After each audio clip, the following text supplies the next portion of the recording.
Previous video में आपको 15 तक प्रश्न बहुत ही अच्छे से डील कर दिए थे और इस वीडियो में प्रश्न नंबर 16 से लेकर 30 तक आपको हर एक प्रश्न का आंसर बहुत ही डिटेल से और प्रैक्टिकल के साथ बताने वाला हूं। चलिए अब शुरू करते हैं।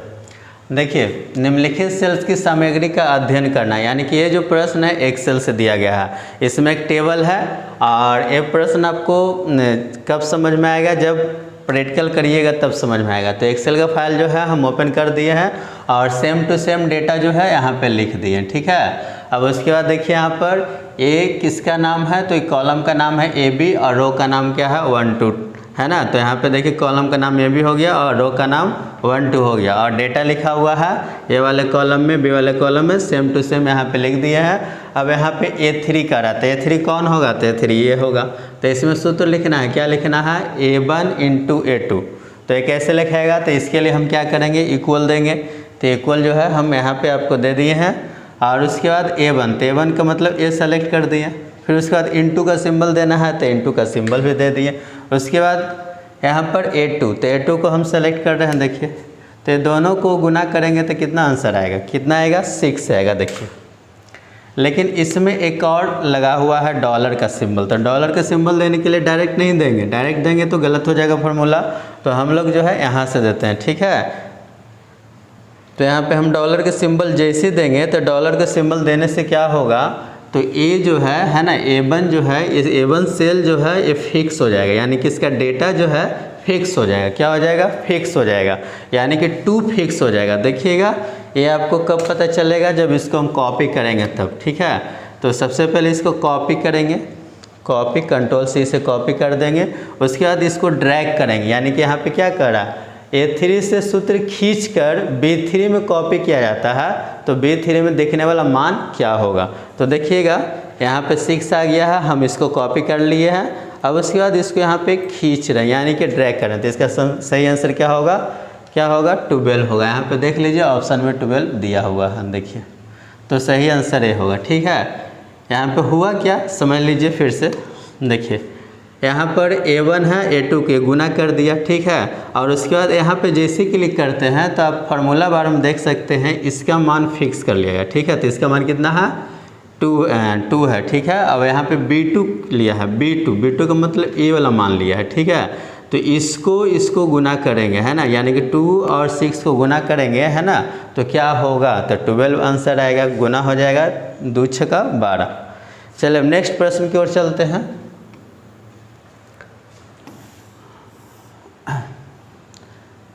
नेक्स्ट प्रश्न यहाँ पर है, विंडोज 10 में फाइलों को खोलने के लिए डिफ़ॉल्ट प्रोग्राम में परिवर्तन हेतु पहला चलन निम्नलिखित में से क्या होगा, है ना। विंडोज 10 में फाइल को ओपन करना है, किसको ओपन करना है, फाइल को। लेकिन उसमें क्या कह रहा है कि डिफ़ॉल्ट प्रोग्राम में परिवर्तन करना है। किस में परिवर्तन करना है, डिफ़ॉल्ट प्रोग्राम। कहने का मतलब क्या है, समझिए ध्यान से।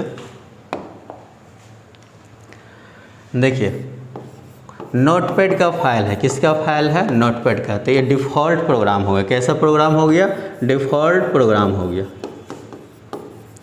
लेकिन इसको परिवर्तन करना है दूसरे प्रोग्राम में। देखिए यहाँ पे लिखा हुआ है विंडोज 10 में फाइलों को खोलने के लिए डिफ़ॉल्ट प्रोग्राम में परिवर्तन है, तो पहला चरण क्या होगा, ठीक है। तो इसको परिवर्तन करना है, किस में करना है परिवर्तन। तो आप चाहते हैं पेंट में करने के लिए पेंट में कर सकते हैं, MS वर्ड में करना है MS वर्ड में कर सकते हैं, वर्डपैड में करना है वर्डपैड में कर सकते हैं, ठीक है। तो इसका स्टेप क्या है, पहला चरण क्या है, तो इसका सही आंसर क्या होगा, यहाँ पे आप देख सकते हैं। राइट क्लिक करेंगे फाइल पर, ठीक है। उसके बाद प्रॉपर्टीज में जाएंगे, उसके बाद ओपन विथ करेंगे। चलिए इसको हम लोग प्रैक्टिकल करके देखते हैं, तब आपको अच्छे से समझ में आएगा। इसके लिए आपको आना पड़ेगा डेस्कटॉप पर। डेस्कटॉप पर आने के लिए शॉर्टकट की आप लोग को पता होगा, Windows+D होता है, ठीक है। अब देखिए यहाँ पे फाइल यहाँ पे किसका है, इसको ओपन करके देखते हैं। तो ये नोटपैड का फाइल है, किसका है, नोटपैड के। नहीं तो आप बना सकते हैं इस तरह का फाइल, न्यू में जाएंगे और उसके बाद देखिए टेक्स्ट डॉक्यूमेंट ले लिए। इसको जब ओपन करेंगे तो आप देख सकते हैं नोटपैड का फाइल खुल चुका है। अब देखिए ये परिवर्तन करना है, क्या करना है, परिवर्तन। तो यहाँ पे राइट क्लिक किए, है ना, फाइल पे क्या किए, राइट क्लिक, फिर प्रॉपर्टीज का ऑप्शन आपको दिख रहा है और उसके बाद यहाँ पे देखिए यहाँ पे चेंज का ऑप्शन दिख रहा है, ठीक है। लेकिन उसके पहले क्या है यहाँ पे लिखा हो, ओपन विथ लिखा हो। क्या लिखा हुआ है, ओपन विथ। तो अगर चेंज पे क्लिक करेंगे, उसके बाद मनपसंद अपना प्रोग्राम को सेलेक्ट करेंगे, फिर ओके कर देंगे, है ना, और उसके बाद अप्लाई ओके कर देंगे। तो देखिए जब इसको ओपन करेंगे, है ना, तो किस में ओपन हो रहा है, वर्डपैड में ओपन हो रहा है। किस में ओपन हो रहा है, वर्डपैड में, ठीक है।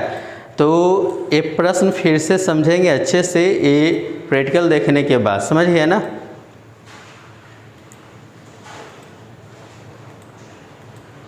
चलिए प्रश्न पर फिर से हम लोग आते हैं ताकि अच्छे से आपको समझ में आएगा। देखिए विंडोज़ 10 में, है ना, विंडोज़ 10 अभी खुला हुआ था, है ना, और उसके बाद फाइलों को खोलने के लिए डिफ़ॉल्ट प्रोग्राम में परिवर्तन। डिफ़ॉल्ट प्रोग्राम मतलब पहले वाला जो प्रोग्राम था यानी कि नोटपैड था, ठीक है, उसमें परिवर्तन है। तो पहला चरण से क्या होगा, है ना, पहला चरण निम्नलिखित में से क्या होगा। तो क्या होगा, सबसे पहले हम राइट क्लिक किए थे फाइल पर, राइट क्लिक किए थे फाइल पर, उसके बाद कहाँ गए थे, प्रॉपर्टीज़ पे गए थे, उसके बाद ओपन विथ था वहाँ पे, ठीक है, उसके बाद चेंज था, ठीक है। तो ये वाला आपका सही होगा। नेक्स्ट प्रश्न की ओर चलते हैं। प्रश्न नंबर 18 में है MS वर्ड दस्तावेज में फुटनोट जोड़ने के लिए आपको डॉट डॉट में उपयुक्त विकल्प मिलेगा, यानी कि फुटनोट कहाँ मिलेगा, MS वर्ड में। तो इसका सही आंसर क्या होगा, रेफरेंस मेन्यू में होगा। कैसे होगा आप इसको भी देख सकते हैं। इसके लिए MS वर्ड ओपन करना पड़ेगा। अब उसके बाद देखिए MS वर्ड ओपन हो, अब यहाँ पे रेफरेंस दिख रहा है आपको, रेफरेंस मेनू। उसके बाद यहाँ पे आप देख सकते हैं फुटनोट, इंसर्ट फुटनोट लिखा हुआ है। तो यह है कहाँ, रेफरेंस में है। तो इसको याद कर लीजिएगा, इस तरह का प्रश्न बेल्ट्रॉन वाले पूछते हैं। अगला प्रश्न है, उस संयोजन की पहचान करें, ठीक है। संयोजन मतलब होता है कॉम्बिनेशन, जो ब्रॉडबैंड का उपयोग नहीं करता है, ब्रॉडबैंड का उपयोग नहीं करता है। तो ब्रॉडबैंड क्या होता है, तो ब्रॉडबैंड एक इंटरनेट कनेक्शन है। क्या है, इंटरनेट कनेक्शन है, इंटरनेट कनेक्शन का प्रकार है, ठीक है। जितने भी साइबर कैफ़े हो गया, कोई कंपनी हो, कोई ऑफिस है, सभी जगह ब्रॉडबैंड लगा रहता है और उसी नेट चलाते हैं लोग, ठीक है। अब यहाँ पे देख सकते हैं एक डायल अप है, एक DSL है, उपग्रह है, केबल है, ठीक है। तो डायल अप जो कनेक्शन है ये भी जो है इंटरनेट का एक टाइप्स है, एक कनेक्शन का टाइप है, इंटरनेट के कनेक्शन का टाइप है, ठीक है। और ब्रॉडबैंड भी इंटरनेट के कनेक्शन का टाइप है। लेकिन जो स्टार्टिंग में जब इंटरनेट आया था तो उस टाइम जो फर्स्ट टाइम में डायल अप कनेक्शन ही चलता था, ठीक है। इसके बारे में आपको सेपरेट वीडियो बनाएंगे, ठीक है। लेकिन ब्रॉडबैंड जब आया तो ब्रॉडबैंड का यूज DSL में भी होता है, उपग्रह में भी होता है, केबल भी होता है, ठीक है। लेकिन डायल अप कनेक्शन में ब्रॉडबैंड का यूज नहीं होता है। क्यों नहीं होता है कि ब्रॉडबैंड से पहले डायल अप से ही, डायल अप कनेक्शन से ही इंटरनेट चलता था, डायल अप कनेक्शन से ही इंटरनेट चलता था, ठीक है। डायल अप के बाद ही ब्रॉडबैंड आया है, ब्रॉडबैंड के बाद ये सारा कुछ आया है, ठीक है। तो इसका सही आंसर क्या होगा, डायल अप है। अब देखिए नेक्स्ट प्रश्न है MS एक्सेल से, ठीक है। तो देखिए यहाँ पर MS एक्सेल 2016 में सेल D5 में केवल एक प्रविष्ट किया गया है, यानी कि A से लेके K तक लिखा हुआ है, ठीक है। तो इसको हम एक्सेल में ओपन करके इस सारे चीज़ को लिखते हैं। किस में कह रहा है, D5 में कह रहा है, D5। तो D5 कहाँ है, D5 यहाँ पर है, देखिए। अब यहाँ पे हम लिखेंगे ABC, A से लेके K तक लिखते हैं, ABCDEFGHIJK, ठीक है। चलिए इतना दूर हम लिख दिए हैं। अब उसके आगे प्रश्न पढ़ते हैं, इस सेल में, है ना, यानी कि इस सेल में अपने कर्सर को स्तंभ शीर्षक की दाईं ओर सीमा पर स्थित किया गया है, ठीक है। किस ओर, दाईं ओर। तो दाईं आपका किधर हो जाएगा, तो इधर होगा, ठीक है, यहाँ पर इस तरफ होगा, ठीक है। क्या गया, इससे कर्सर का आकार कैसा दिख रहा, प्लस। देखिए यहाँ पे प्लस टाइप का दिख रहा है। फिर आप माउस पर डबल क्लिक करते हैं तो इसका परिमाण क्या होगा। तो देखिए जैसे हम डबल क्लिक करते हैं तो इसका परिमाण क्या होगा, देखिएगा परिमाण क्या हुआ, क्या हुआ। तो इसमें जो सेल में डेटा लिखा हुआ है, डेटा जितना है उतना दूर में ये इसका जो चौड़ाई है वो बढ़ गया है। तो ये अब ऑप्शन को पढ़िएगा। चलिए तो इसका ऑप्शन सही क्या है, तो यहाँ आपका B सही होगा। देखिए स्तंभ में, है ना, यानी कि कॉलम में, यहाँ पे देख लीजिएगा, समझिएगा ध्यान से। इसको हम नीचे कर देते हैं, स्तंभ में मतलब कॉलम में, ठीक है। सबसे बड़े मान को फिट करने के लिए स्तंभ की चौड़ाई परिवर्तन की जाती है, ठीक है। तो देखिए हम जो अभी यहाँ पे किए थे डबल क्लिक के, तो क्या हुआ था, जितना दूर में टेक्स्ट लिखा हुआ है ना, तो बड़ा मान हो गया।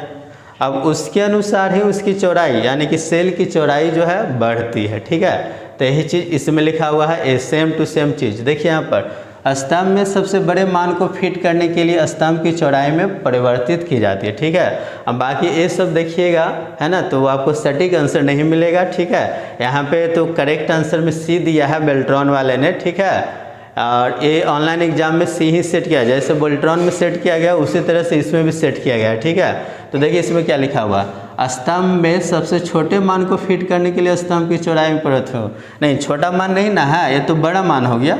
यहाँ पे जो हमने लिखा है बड़ा मान हो गया, तो बड़े मान के अनुसार यहाँ पे चौड़ाई में क्या हो गया, परिवर्तित हो गया है। ठीक है, तो इसका सही आंसर क्या होगा, बी होगा, सी नहीं होगा। ठीक है, चलिए नेक्स्ट प्रश्न की ओर चलते हैं। देखिए MS वर्ड 2016 में ट्रैक चेंज ड्रॉप डाउन की सूची में कितने विकल्प होते हैं। MS वर्ड 2016 में, तो MS वर्ड का फाइल आप ओपन कर लेंगे। MS वर्ड फाइल ओपन करने के बाद ट्रैक चेंज होता है रिव्यू मेन्यू में, तो ट्रैक चेंज देखिए यहाँ पर इसमें कितना, देख लीजिए इसमें कितना विकल्प है, ट्रैक चेंज में कितना विकल्प है, कितना ऑप्शन है, तो 2 है, ट्रैक चेंज है और एक लॉकिंग ट्रैक है ना, ट्रैकिंग है, लॉक ट्रैकिंग है। तो इसका देखिए यहाँ पर MS वर्ड 2016 में ट्रैक चेंज ड्रॉप डाउन सूची के तहत कितने विकल्प है, 2, तो सही आंसर क्या होगा, ए वाला होगा। चलिए नेक्स्ट, निम्नलिखित में से किसे सॉफ्टवेयर माना जाता है, किसे, तो देखिए यहाँ पे हार्ड डिस्क नियंत्रक, ये तो सॉफ्टवेयर है नहीं, हार्ड डिस्क है तो हार्डवेयर है। रीड ऑनली मेमोरी, मेमोरी भी एक प्रकार का हार्डवेयर है। उसके बाद ऑपरेटिंग सिस्टम, तो ऑपरेटिंग सिस्टम एक प्रकार का सॉफ्टवेयर है जो हमारे पूरे कंप्यूटर को चलाने का काम कौन करता है, ऑपरेटिंग सिस्टम। ठीक है, तो एक प्रकार का सॉफ्टवेयर। उसके बाद अंकगणितीय तर्किका, यानी कि इसको हम लोग इंग्लिश में बोलते हैं अर्थमेटिकल लॉजिक यूनिट है ना, इसको शॉर्ट फॉर्म बोलते हैं ALU, जो कि CPU का एक भाग है। तो CPU भी एक हार्डवेयर है ना, तो इसका सही आंसर क्या होगा, ऑपरेटिंग सिस्टम। नेक्स्ट प्रश्न है MS वर्ड दस्तावेज में है ना, MS वर्ड से प्रश्न है, बुलेट की शैली स्टाइल बदलने के लिए क्या करते हैं। बुलेट की शैली स्टाइल, बुलेट आप लोग देखे होंगे। चलिए तो यहाँ पे MS वर्ड का फाइल ओपन कर लेते हैं और इसको जो है हम आपको छोटा करके दिखा रहे हैं।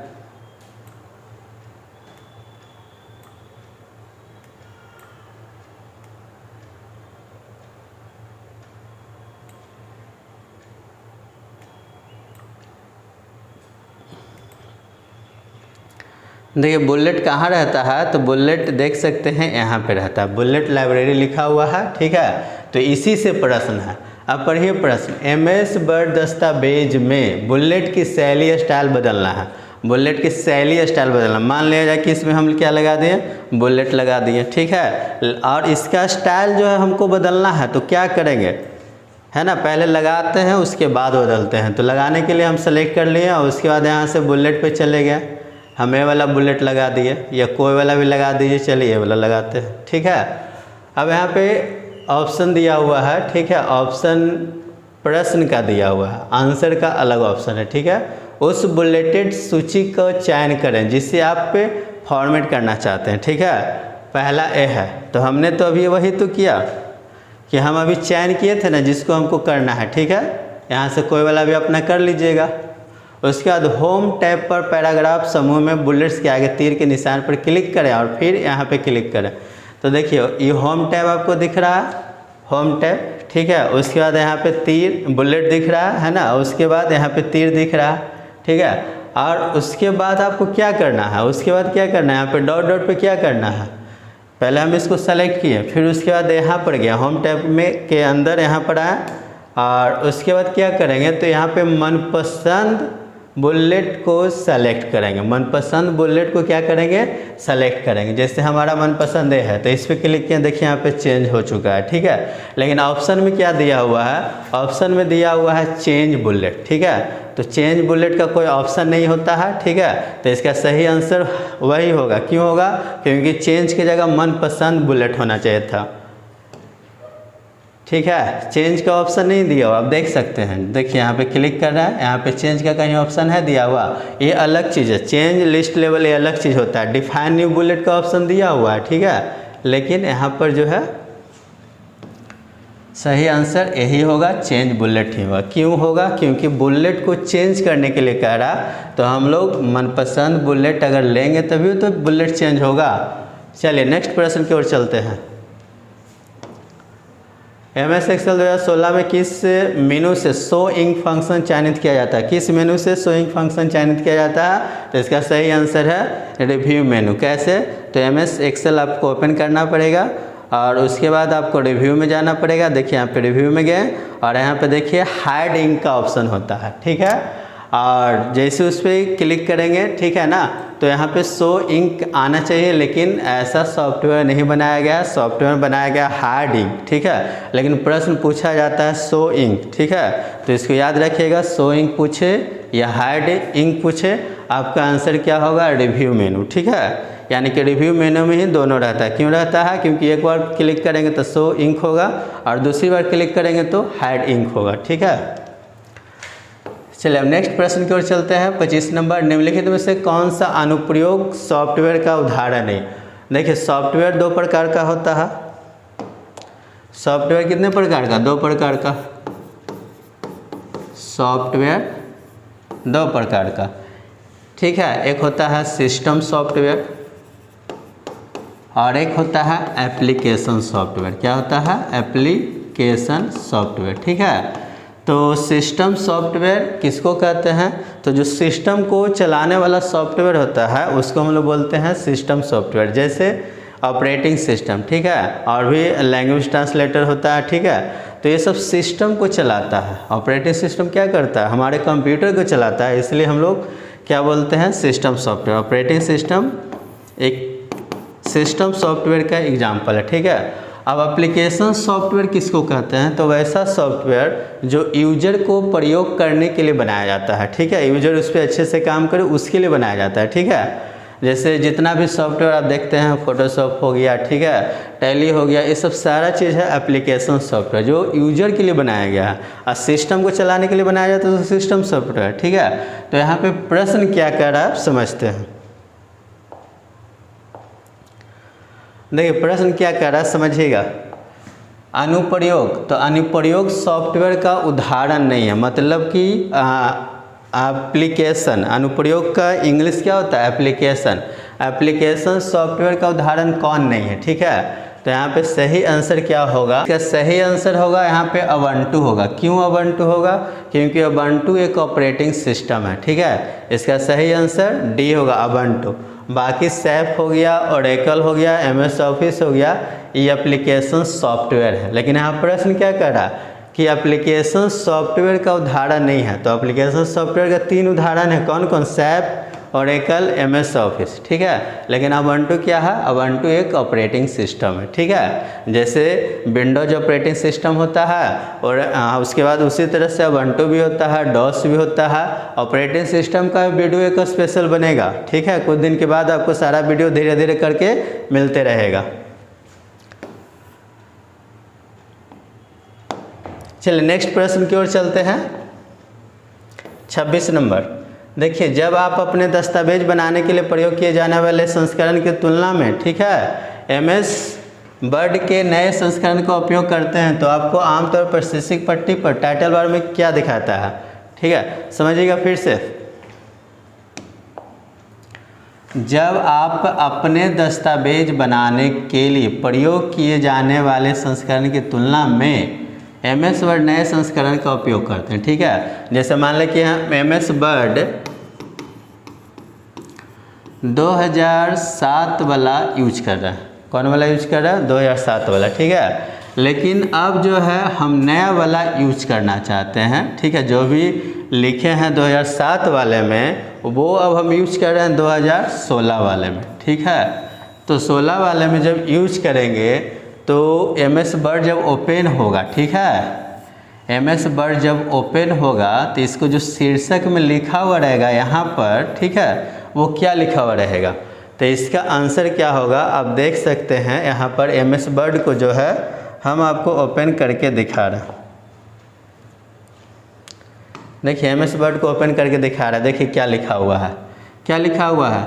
Compatibility mode. कंपेटिबिलिटी का मतलब क्या होता है? संगतता है। इसका हिंदी क्या है? संगतता।